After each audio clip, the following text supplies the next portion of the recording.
Buscamos, hermanos, el libro de Proverbios, el capítulo 28 y el versículo 13. La importancia del arrepentimiento, segunda parte.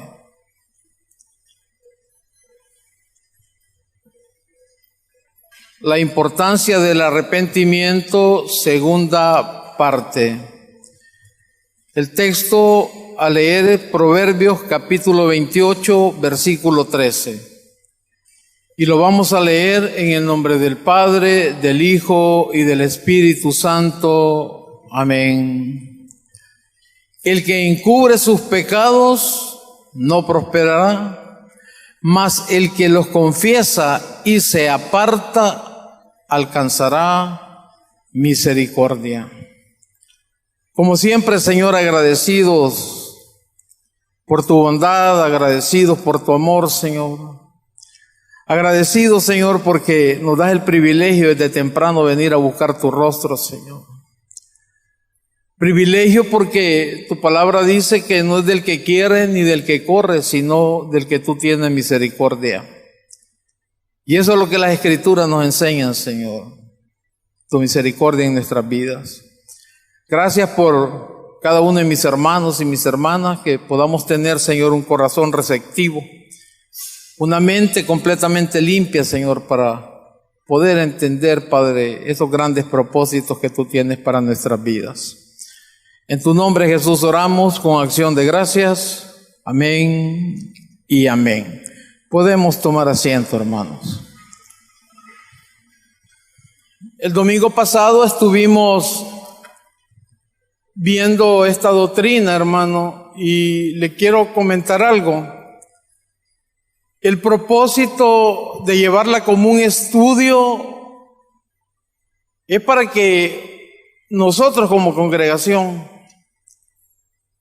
no nos dejemos ir solamente por una prédica, por lo que el pastor dice, sino que el interés, hermano, y el propósito, no me cabe la menor duda, de Dios que pone en los corazones, es manejarlo de esa manera para que cada hermano, cada hermana que le interese, porque pueda que hayamos personas que esto no nos interese, hermano, y querramos seguir viviendo nuestras vidas bajo los conceptos nuestros, bajo un entendimiento humano, bajo lo que cualquier hombre pueda decir, y nosotros nos sintamos felices con eso.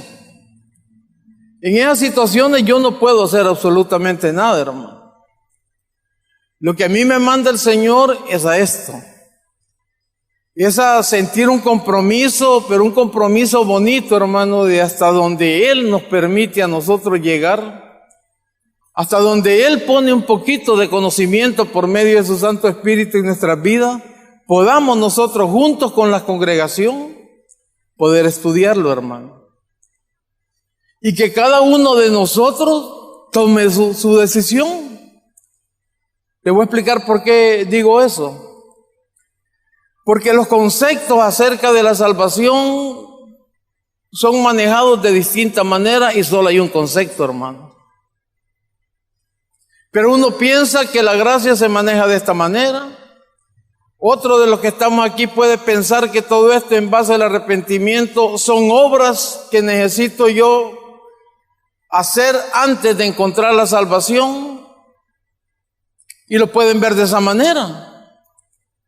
Entonces sentimos la necesidad de explicarlo, de ver el apoyo que la Biblia nos da para hablar de estos temas y la necesidad del cristiano de conocerlos y vivirlos, hermano. Explicamos de que desde que antes que nuestro Señor Jesucristo llegara a la cruz del Calvario, que mucha gente dice que no había gracia, manejan la fe completamente distinto, yo no entiendo cómo es que puede uno ocuparse de eso, hermanos. Sí, Abraham es el padre de la fe, y Abraham está al inicio en el libro de Génesis, entonces yo no puedo entender Como alguien me venga a decir a mí que la gracia la puedo yo venir a ver solo después de la muerte de nuestro Señor Jesucristo. No lo entiendo. Por eso le digo, entonces nosotros estamos viendo doctrinas que son antes, hermano, dichas por personajes y terminadas diciéndolas por nuestro Señor Jesucristo, hasta en Apocalipsis, donde manda a la persona a que llegue a un arrepentimiento.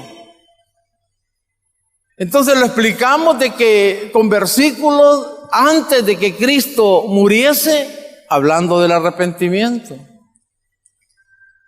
Y el concepto que muchas personas manejan, que la gracia y la conocen de esa manera, que es hasta que Cristo murió y resucitó de la cruz del Calvario, el sacrificio, ahí dicen el periodo de gracia. Entonces, para demostrar que en todo tiempo exige el arrepentimiento, por eso llevamos esto así calmadito.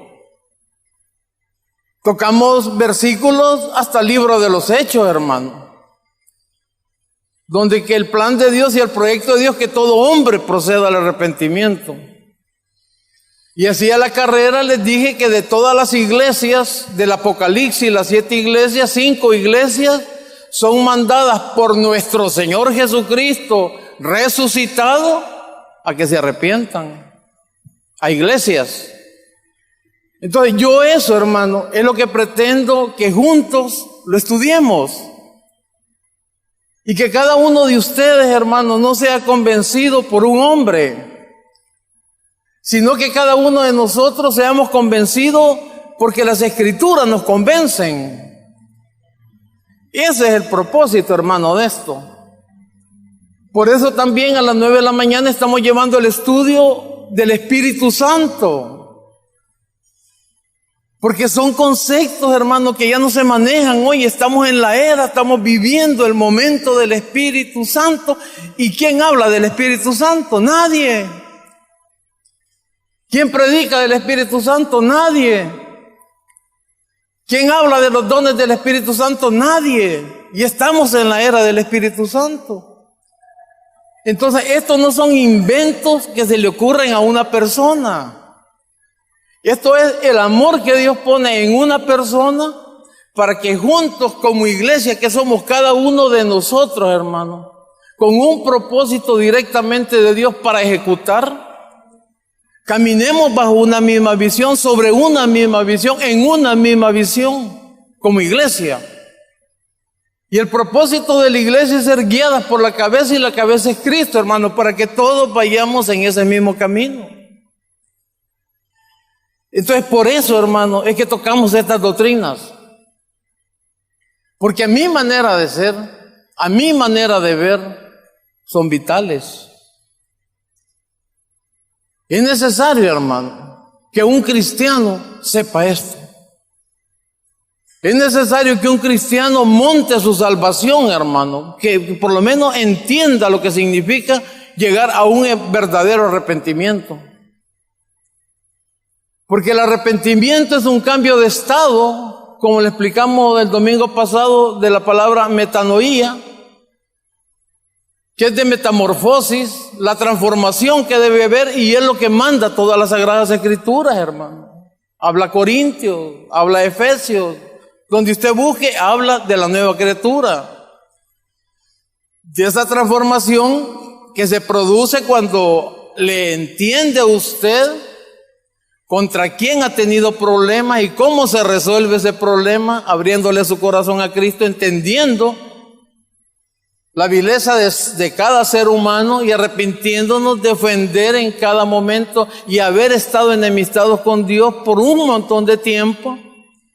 Y la misericordia de Dios nos lleva a decir, qué bárbaro he sido y me arrepiento de todo lo que he sido.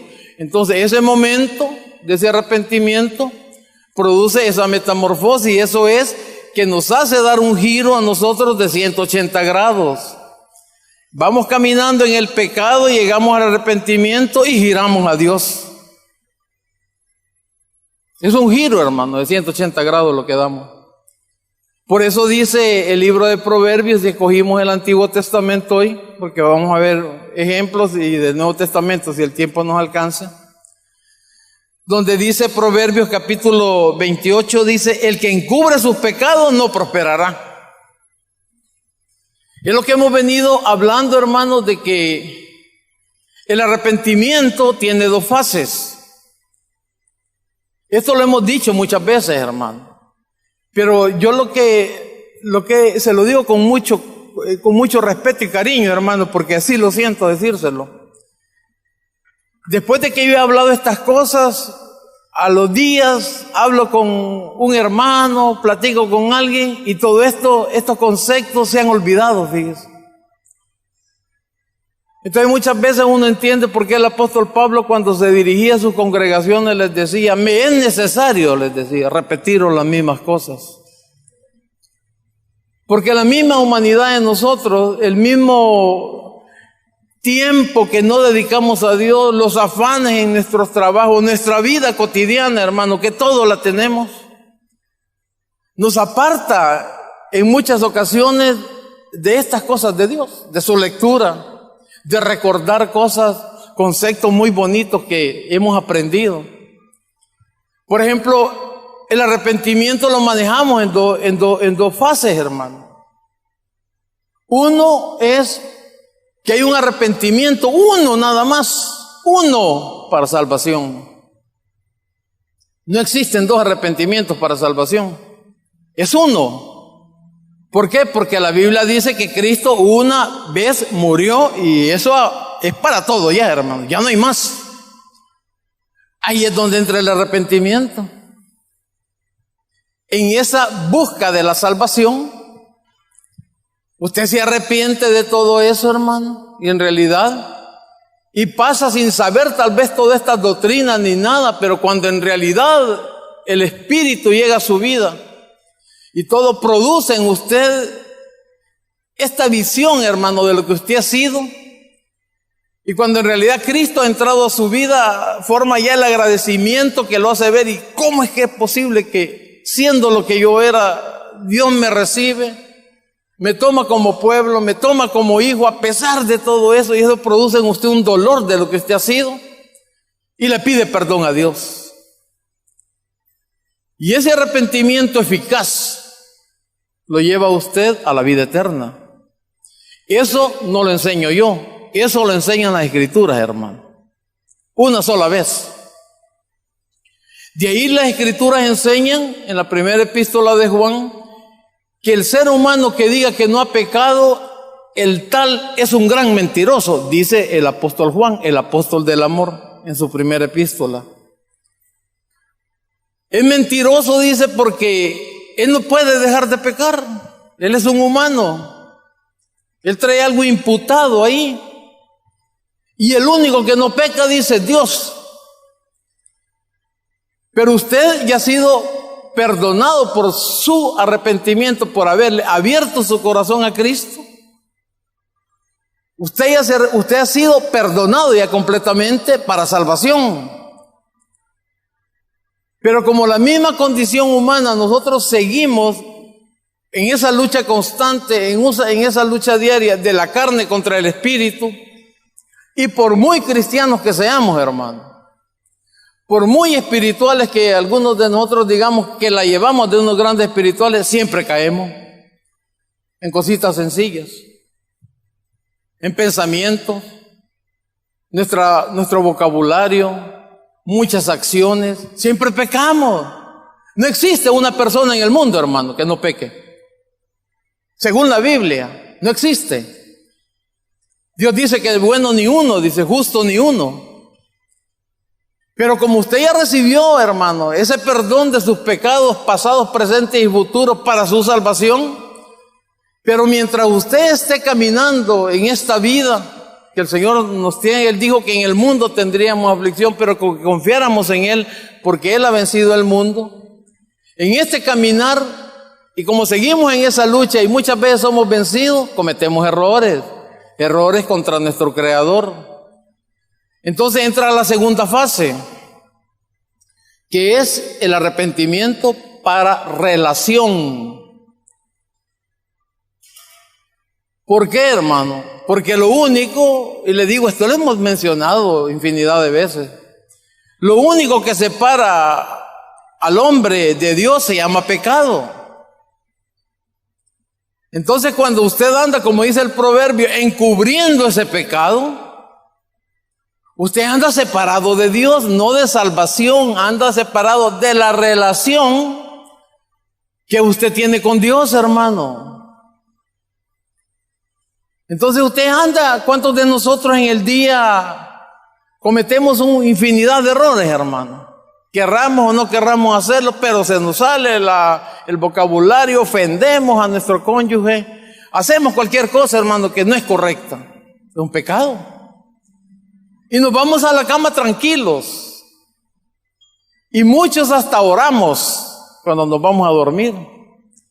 Pero la pregunta es, ¿y le pedimos perdón al Señor por este día, por lo que hemos cometido, lo que hemos pensado, lo que hemos hecho? A eso se refiere. Entonces nosotros en ese momento, como el pecado lo andamos encubierto, no es confeso, nosotros nos encontramos, hermanos, separados de una bendición. A eso se refiere. No está refiriendo a que no somos salvos, no. Por eso le dije, dos fases. Pero ya es problema de cada uno de nosotros si tenemos el arrepentimiento de salvación. Eso ya es personal. Y eso yo lo tengo que sentir, hermano. Eso no es que el otro me va a decir o yo le voy a decir al otro, mirar. No, uno lo siente, hermano. Eso se siente en la vida. El verdadero arrepentimiento. Por eso dice el proverbio que el que encubre sus pecados, dice, no prosperará, dice. Habla de que está deteniendo un montón de bendiciones, hermano. Pero el que los confiesa, dice, y se aparta, el arrepentimiento de relación. Los confiesa, o sea, yo puedo confesar mi pecado, pero seguir, hermano, en el pecado. Ya lo confesé, pues. Pero yo sigo, yo me mantengo en ese pecado. Yo lo dije, hermano. Señor, perdóname, quise esto, pero yo sigo montado en ese pecado. Dice que no prosperará, dice. ¿Por qué? Porque no se aparta. Entonces, ese es el giro del arrepentimiento, hermano. En la relación que usted va caminando, en el pecado como cristiano, y de repente, puchica, dice usted, qué bárbaro lo que dice, Señor, perdóname, ya ves que esta concupiscencia, ya ves que mi debilidad, ya ves que lo que sea, hermano, su relación con Dios, y usted de corazón contrito le pide perdón al Señor, ¡fum!, regresa usted a Dios. El giro de 180 grados. Y regresa a Él, mantiene la relación con Dios. De eso es lo que se trata. Entonces vemos que ese es el verdadero arrepentimiento, hermano. Porque también hay remordimiento. Y el remordimiento es un dolor distinto al arrepentimiento, pues. En el remordimiento se puede hasta llorar, hermano. Se puede hasta hincar. Del remor que le golpeó a un niño, que le gritó a su esposa le gritó a usted, que cualquier problema que usted tenga, hermano, con su jefe tuvo un gran problema y dijo tal cosa y puede llegar, un remordimiento. Pero no hay ningún arrepentimiento, es completamente distinto. El remordimiento solo es momentáneo, hermano, porque usted sabe que cometió algo. Le remordió, dice la gente, me remordió la conciencia, decir. Sí, pero no te arrepentiste. ¿Por qué no das un giro? No das un cambio. Y si estás dentro del proceso de que no sabes de la salvación, no has cambiado, no has entrado en el proceso de la metamorfosis, estamos en estado larvario o de oruga. No hemos salido, hermano, no hemos reforzado nuestras alas para volar y salir como una mariposa. Y vamos a ver un ejemplo, hermano, en el Antiguo Testamento de un verdadero arrepentimiento. Salmo 51. Y los versos del 1 al 10. Lo voy a comenzar a leer por problemas de tiempo, hermano. Al músico principal, Salmo de David, cuando después se llegó a Betsabé, vino a él Natán el profeta. Ten piedad de mí, oh Dios, conforme a tu misericordia, conforme a la multitud de tus piedades, borra mis rebeliones. Lávame más y más de mi maldad y límpiame de mi pecado, porque yo reconozco mis rebeliones y mi pecado está siempre delante de mí. Versículo 4. Contra ti solo he pecado y he hecho lo malo delante de tus ojos, para que seas reconocido justo en tu palabra y tenido por puro en tu juicio. He aquí, en maldad he sido formado y en pecado me concibió mi madre. Mire declaraciones, hermano.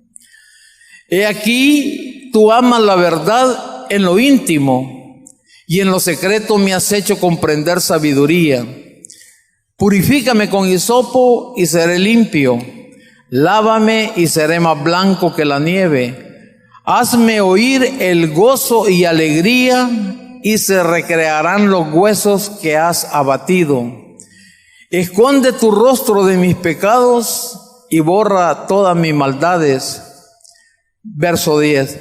Crea en mí, oh Dios, un corazón limpio y renueva un espíritu recto dentro de mí.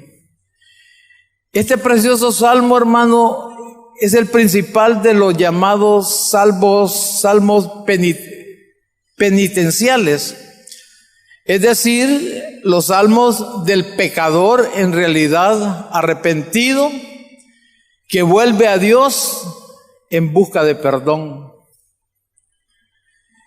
Si hay algo, hermano, que Dios quiere de cada uno de nosotros, sus hijos, es un arrepentimiento de verdad cuando se lleva a cabo, y cuando se lleva a cabo así el arrepentimiento, nos permite Él mismo experimentar el nuevo nacimiento del que hemos venido hablando de Dios en nuestras vidas. Nosotros debemos de comprender, hermano, que fuera de ese arrepentimiento no existe absolutamente nada para podernos liberar, para poder encontrar la misericordia de Dios en el perdón de pecado. No existe nada, hermano. Por eso, si usted se fija en esos 10 versículos que acabamos de leer, el salmista no está ofreciendo nada. David acababa, hermano, de cometer un pecadote, pero pecadote, hermano, que quizás usted y yo no lo hemos cometido, y doble pecado. Había adulterado, hermano, con todo conocimiento y con todas las de la ley, él decidió hacerlo. Pero no le bastó eso, sino que a la par de ese adulterio que cometió un asesinato. O sea, ya iban 2 pecadotes en él. ¿Asesinato por qué? Porque cuando se da cuenta del problema que tenía con su esposa y todo, manda a las filas y ve que la señora le comunica quizás de que tiene un problema, que se le va a crecer el estómago. Manda a llamar al esposo de ella, que lo tenía en combate, a Urías el Eteo, para que duerma con ella. ¿Queriendo qué? Cubrir su pecado. Pero el hombre era tan fiel a las filas de su ejército que dijo, no, mi rey, le dijo, no lo puedo hacer, le dijo, de irme a mi casa a dormir con mi mujer, le dijo, porque mi tropa, le dijo, está luchando, le dijo. Voy a dormir aquí en el suelo, le dijo, en tu palacio. Y puso en problemas al rey David. ¿Cómo hago este baboso, hombre? Lo embriagó y todo, y el hombre se mantuvo. Entonces hizo una carta el rey David y se la dio a él mismo para que la llevara para su ejecución, donde mandaba a su superior de él que lo pusiera en las líneas, enfrente, de pecho, con la idea de que lo mataran, y así pasó. Y lo mataron, hermano, al esposo de Betsabé. Entonces él creyó que ya había arreglado su problema, que ya no tenía ningún problema. En base a eso, hermano, es que él está con esa gran carga, sabe lo que ha hecho y está pidiendo en realidad un perdón de Dios como debe de ser, hermano. Las consecuencias se pagan porque se pagan. Él pagó las consecuencias. Dios le mató al hijo. Literalmente dice, se lo mató. Al hijo del pecado. Y en eso, hermano, usted puede ver en los 10 versículos que leímos que no habla de que él quiere hacer algo para que Dios lo perdone, fuera del arrepentimiento, fuera de que Dios obre en su vida. Y él lo manifiesta en ese mismo salmo. Busque usted el versículo 16.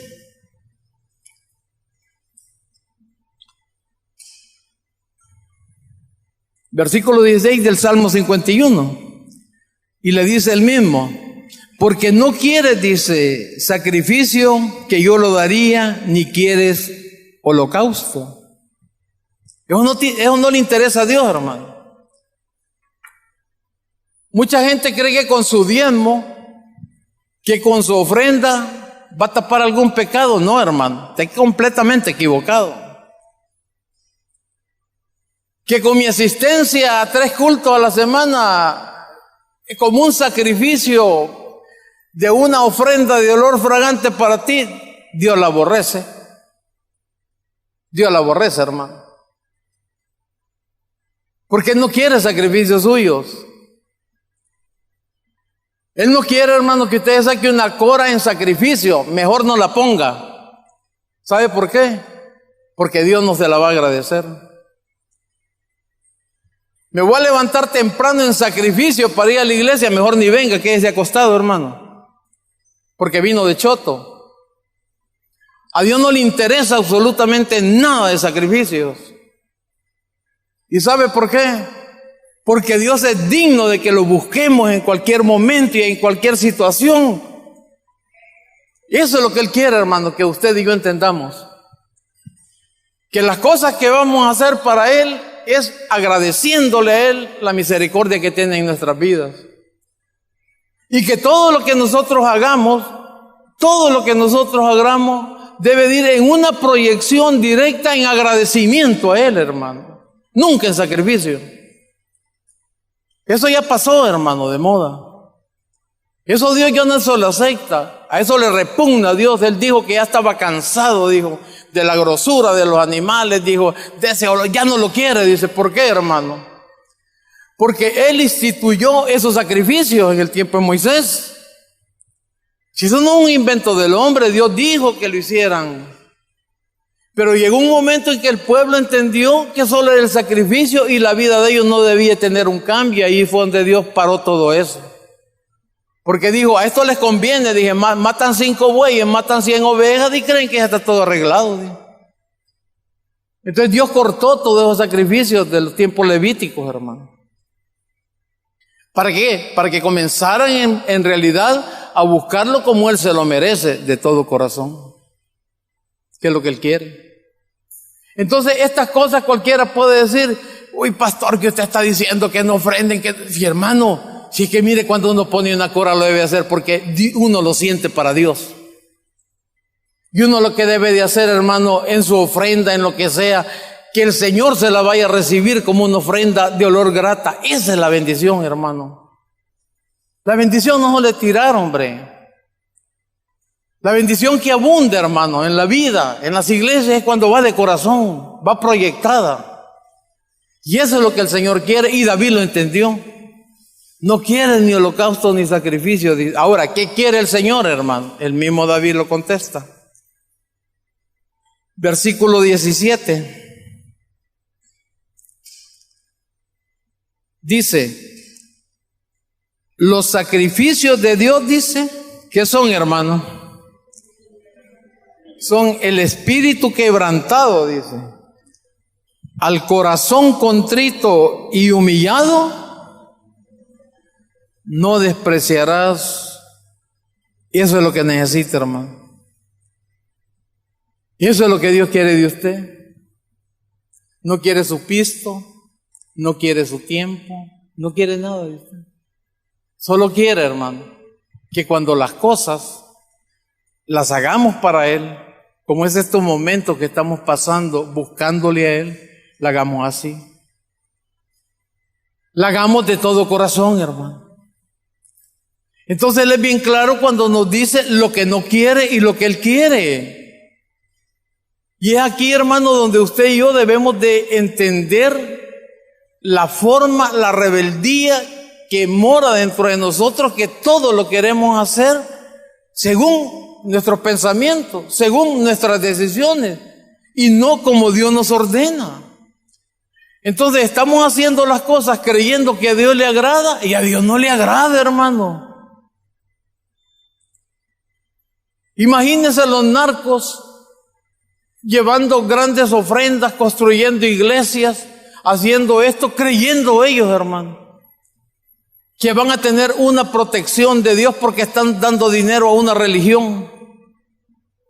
Inclusive en iglesias cristianas también. Y ellos creen en eso, hermano, creen que están comprando a Dios con eso. Y esa es otra cosa que el pueblo de Dios no debe estar acostumbrado a querer comprar a Dios. Te doy pero me das. No, hombre, hermano. No, hermano, no se trata de eso. Voy a hacer un pacto contigo. Pacto con Dios. Bueno. El hombre hace pactos con el hombre. Los pactos son de hombre con hombre, de nación con nación y de Dios con el hombre. Y esos son los tres pactos que existen.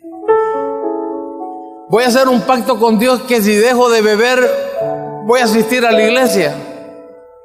¿Y Dios qué gana que usted deje de beber, hermano? Si el que va a morir de cirrosis, usted no es Dios. ¿Y Dios qué gana con eso? Y queremos chantajear a Dios. Si el bendecido en una iglesia es uno, no es Dios, hermano. Entonces todos estos conceptos los andamos completamente erróneos, creyendo que con nuestra presencia, con nuestro diezmo, con nuestra ofrenda, con nuestra ¿qué? Con nuestro servicio, vamos a agradar a Dios. No, hermano. A Dios lo agradamos con todo eso, pero cuando se hace ¿de qué? Con un corazón contrito y humillado ante Él. O sea, un corazón que agradecido hacia Él, a lo que Él ha sido. Entonces yo hago esto, ¿por qué? Porque estoy agradecido con mi Señor. Porque yo quiero escuchar la voz de Él. Yo voy a la iglesia no por ver a alguien. Yo voy a la iglesia porque van a cantar unas alabanzas y en las alabanzas le llegamos a Dios. Me voy a dar cuenta de ciertos proyectos de la iglesia, pero yo vengo contento, hermano. Porque yo para estar bravo me quedo en mi casa, porque allá solo me veo yo la cara de ogro en el espejo y me lo pongo. ¡Qué chulo te ves! ¡Qué chulo te ves! ¡Enójate más! En mi casa. ¿Para qué voy a venir aquí? Aquí debemos de venir con ese corazón, hermano, proyectado a Dios completamente, porque no hicimos nada. Y eso es lo que Él manda en este momento. Y luego hay una cosa, hermano, que mejor declaremos nuestra posición, nuestro pecado, antes de que se nos descubra, porque se descubre el pecado. Mejor pongámonos a cuenta rapidito. David estaba tranquilo, hermano. Ya Urías el Eteo ya no existía, estaba con su mujercita. Y de repente le manda Dios al profeta.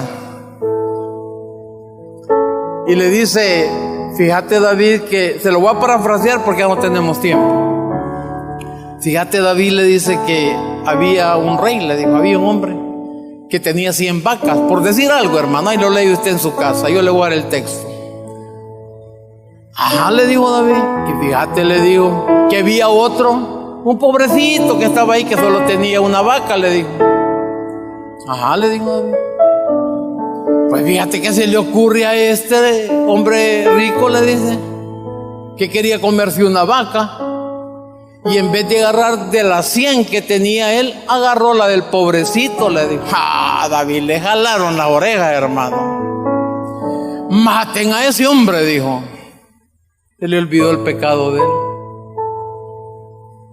Entonces cuando el profeta hizo reaccionar con ese ejemplo, a David le dijo, mi rey, le dijo, ese hombre eres tú, le dijo.